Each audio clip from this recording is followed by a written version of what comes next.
अस्सलाम वालेकुम जी, मैं हमारे लिए आप देख रहे हैं मेरा चैनल। अमीर बलाच के यार मार एहसन शाह को कत्ल जो है करने की तैयारियां मुकम्मल कर ली गई हैं। उसको जेल में मरवा दिया जाएगा। सुपारी किसने उठाई, किस तरह से सुपारी दी गई है और किस तरह से उसको कत्ल किया जाएगा। एहसन शाह की मौत के बाद अमीर बलाच कत्ल केस बंद कर दिया जाएगा।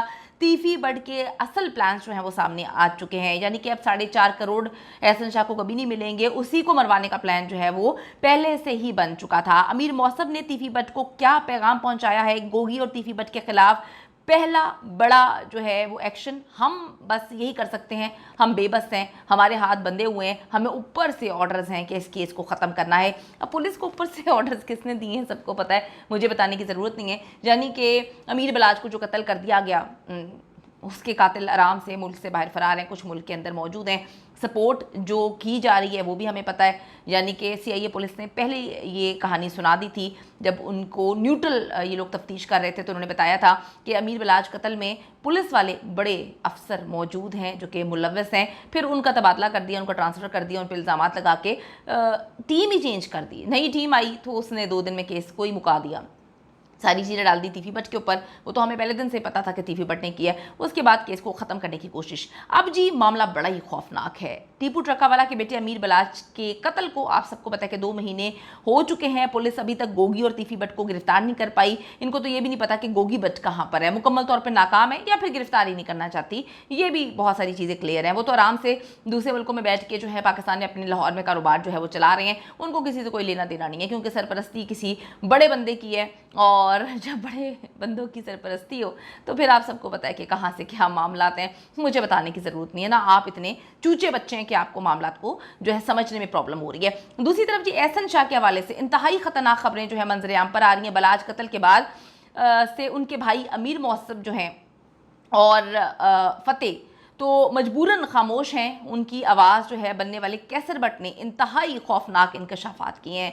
मजबूर कोई नहीं होता, बात यह है कि वो लड़ाई झगड़ा कत्लो गारत नहीं चाहते, वो बदला वगैरह नहीं चाहते, इसलिए वो पाकिस्तान की पुलिस पर एतबार करके बैठे हुए। पहले भी एतबार किया था पुलिस पे, आपने देख लिया कि उनके वालिद के कातिल जो है आराम से घूम रहे हैं। अगर पहले हमारा मुल्क का कानून कुछ करता तो आज अमीर बलाच को कत्ल ना किया जाता। लेकिन क्या करें कि जब हम यकीन करते हैं मुल्क के कानून पे, तो हमारा कानून हमें बताता है कि हाँ हाँ हाँ हाँ, तुम लोगों ने बहुत अच्छा किया कि मुझ पर यकीन किया, मैं तुम्हें कहीं का नहीं छोड़ूंगा।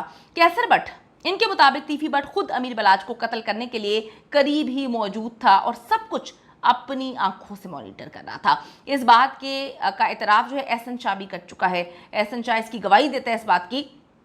तीफी बट ने एहसन शाह को 5 करोड़ में ख़रीदा था, लेकिन पेमेंट से 50 लाख हुई। यानी कि पहले ही गेम तैयार थी कि 50 लाख तुम्हें इसको दिए जाएंगे, 50 लाख कोई मायने नहीं रखते, बाकी जो पैसे हैं वो इसको देने नहीं है क्योंकि इसको ही कत्ल करवा देना है। कैसर बट के मुताबिक तीफी बट एक बार फिर एक तीर से 2 शिकार करने की कोशिश कर रहा है और अपने जो 4.5 करोड़ हैं उसको बचाने के लिए एहसन शाह को जेल में मरवाने की कोशिश करेगा। तैयारियां भी वो कहते हैं मुकम्मल हो चुकी हैं। फिर इस कत्ल के इल्ज़ाम में अमीर मौसम पर, जो कि जिसकी मुद्दत में अपने भाई का FIR मुकदमा चल रहा है, पर इल्ज़ाम लगाया जाएगा, उसे भी फिर जेल भेज दिया जाएगा। यानी कि उसने कुछ किया नहीं है, पहले उसको मरवाने की कोशिशें की गई, काम इनकम्प्लीट रहा। यानी कि जब एहसन शाह ने उसे अपने घर पे बुलाया था, बीच रास्ते में उसको कत्ल कर देना था, लेकिन अल्लाह ताला ने उसकी लिखी थी कि उसने जीना है, अपनी फैमिली का सहारा बनना है, तो आप देखें कि वो बच गया। तो फिर अब जी इन्होंने इसको इस तरह से फंसाना है कि एहसन शाह को ही जो है बकौल इनके के कत्ल करवा देना है और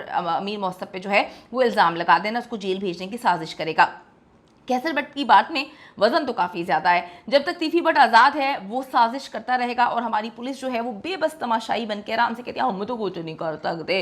अमीर बलाच के कत्ल के बाद उसकी फैमिली खामोश रहने पर मजबूर है, जबकि तीफी बट आराम से सैटेलाइट TV पर इंटरव्यूज़ चलाता फिर रहा है। उसके बाद मोहसिन नकवी साहब के चैनल पर बैठ के बड़े आराम से फैब्रिकेटेड इंटरव्यू देता है, कोई लेना देना नहीं है। पुलिस कहती है हमारी औकात से बाहर है, हमारी बस से बाहर है, हम पकड़ नहीं सकते। और नेशनल टेलीविज़न पे हमारे मोहसिन भट्ट साहब के मोहसिन भट्ट हमारे जो है नाम ही भूल गया मुझे उनके चैनल पे बैठ के आराम से जो है वो इंटरव्यूज़ दे रहे हैं। यानी कि मतलब इतना दिमाग में लोचा कर दिया है यार, क्या करते हो यार, कुछ खुदा का खौफ कर लो। अवाम, यकीन करो, अवाम के टैक्स के पैसों से तनख्वाहें मिलती हैं, कभी आप औरतों को ट्रेन से फेंक रहे होते हैं, कभी आप औरतों के कपड़े फाड़ रहे होते हैं, कभी आप आदमियों को कहते हैं तुम्हारी औरत के कपड़े फाड़ दूंगी। यानी कि मतलब औरत के कपड़े फाड़ के आपको कौन सी तस्कीन मिलेगी? आपकी अपनी माँ बहनों के पास भी वही चीज़ें हैं जो आप दूसरों की इज्जतों को रुसवा करने के लिए धमकियाँ देते हैं ना। ये सोचें कि आपकी अपनी माँ बहन बेटियों के साथ जब ये सब कुछ होगा या मकाफात अमल होगा तो फिर आपको कैसा लगेगा? तो बस धमकियाँ तड़ियाँ मारना बंद कर दें, औरतों की तजलील करना बंद कर दें, अवाम की खिदमत के लिए मामूर था। मुझे अच्छी तरह याद है कुछ 4-5-7 साल पहले जब वज़ीर आला शहबाज शरीफ थे, मैं पाकिस्तान आई थी, यकीन करें कि पुलिस बड़ी कंट्रोल थी। उसके बाद पुलिस को मैंने कभी कंट्रोल नहीं देखा, पुलिस ही लोगों को कंट्रोल कर रही होती है अलग तरीके से। यकीन करें बड़े अजीब से मामला हैं। दूसरी तरफ जो अमीर बलाच कत्ल केस में नामजद इश्तिहारी मुलजिम तीफी भट्ट और गोगी भट्ट की लाहौर में मौजूद जायदाद जो है वो उसको जब्त करने का अमल मुकम्मल हो चुका है। डीआईजी इमरान किशोर साहब कहते हैं कि अमीर बलाच कत्ल का मुलजिम तीफी भट्ट लंदन में मौजूद है, शवाहिद हमें मिल चुके हैं। आपको बड़ी देर, आपका साबुन बड़ा स्लो है सर, आपको बड़ी देर से शवाहिद मिलते हैं। तफ्तीश के दौरान तमाम शवाहिद तीफी भट्ट से जा मिलते हैं, ये भी पूरी दुनिया को पता है। गोगी भट्ट पाकिस्तान में मौजूद है, इसकी गिरफ्तारी के लिए टीम काम कर रही है। क्या काम कर रही है ये आज तक पता नहीं है। पाकिस्तान में कौन सी ऐसी जगह पे है, कौन से ऐसे कारखाने में, कौन सी ऐसी सुरंग में घुस गया जो आपको नहीं मिल रहा। तो आप तो पहले आपकी टीम के अंदर से लोग मौजूद हैं जो मुखबरी करते हैं और उनको बता देते हैं, वो निकल जाते हैं वहाँ से। पुलिस ही बस इतना ही कह सकती है, इतना ही कर सकती है। ये सब हरबे तीफी भट्ट को बहुत अच्छे से मालूम है, इसीलिए वो आज़ाद घूम रहा है। एहसन शाह, मलिक सुहेल और शूटर हारून जो है वो तीफी भट्ट के खिलाफ बयान दे चुके हैं। हारून ने इंकशाफ किया है कि 3 शूटर्स अमीर बलाच को कत्ल करने के लिए आए थे, वहाँ पे मौजूद थे। हमें हुक्म था कि जब तक बलाच गिर नहीं जाता मुसलसल फायरिंग आप लोगों ने करते रहनी है। शूटर मुजफ्फर बलाच के बिल्कुल करीब था, बलाच के गिरने के बाद मुजफ्फर को भी गोलियां मारने का हमें हुक्म था। हारून अब्बास को जो है जिस्मानी रिमांड के बाद जेल में भेज दिया गया है। और अमीर बलाच हाई प्रोफाइल केस है, हाई प्रोफाइल केस का इस मुल्क में ये हाल होता है। आप सोचें जो हाई प्रोफाइल केस नहीं होगा वहाँ पे बंदे का क्या हाल होगा। ये आप सोचें कि हम आवाम जो है वो सही, हम चिंटियाँ हैं भाई, हमारे साथ जो सलूक किया जा रहा है, हम तो हमारी तो कोई औकात ही नहीं है। अभी क्या बंदा क्या कहानियां सुनाए। अभी ये हाई प्रोफाइल केस है तो इतने महीने लग गए हैं, अभी तक पुलिस से चालान जमा नहीं करवा पाई। ठीक है, तीफी भट्ट लंदन बैठकर अपने जो है कारोबार को जारी रखा हुआ उसने। पुलिस ने तीफी भट्ट के घर से एहसन शाह की वीडियोस बरामद कर ली हैं, पैसे बरामद कर लिए हैं। इतनी दुश्मनियों के बाद अमीर बलाच से जो है गलती हुई, बल्कि ये गलती करवाई गई। अगर उसे पता होता तो कभी ऐसे दरिंदे दोस्त पे यकीन ना करता।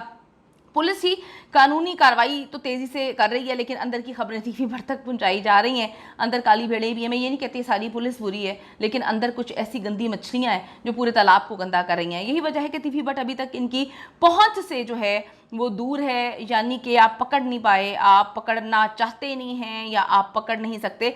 बड़े मामला हैं। मतलब मैं अब क्या बात करूं, यहाँ पर हम किससे अपील करें, क्या चीज़ें करें। यहाँ पे आज ही सुबह की खबर है बड़ी अजीब सी, मरियम नवाज के सिक्योरिटी स्क्वाड की गाड़ी ने मोटरसाइकिल नौजवान को टक्कर मार दी और बेचारा जो नौजवान जो है वो बेचारा जाँ बहक हो गया। इससे पहले भी इनके अब्बा हजूर की जो है जब लश्कर जा रहा था तब भी ऐसा हुआ था। तो अब बंदा क्या करे। नारोवाल में इस सरकारी सिक्योरिटी स्क्वाड की गाड़ी की टक्कर से ये जो है नौजवान जो है बेचारा हलाक हो गया, मर गया। मतलब अब बंदा क्या करे। इन कहने वाली बातें हैं। जा जाके पूरी दुनिया चांद पे पहुंच गई है, आप जा जाके जो है अब्बू के साथ रोटियां जाके चेक कर रही हैं कि रोटी की साइज़ सही है, रोटी की कीमत सही है। क्या हो गया यार, मतलब बस करते हैं खुदा के लिए। मुझे समझ नहीं आती इस मुल्क में क्या होगा। अगर आपको समझ आती है तो कमेंट सेक्शन में जाके ज़रूर बताइए और समझने की कोशिश करें, मुझे भी समझाने की कोशिश करें।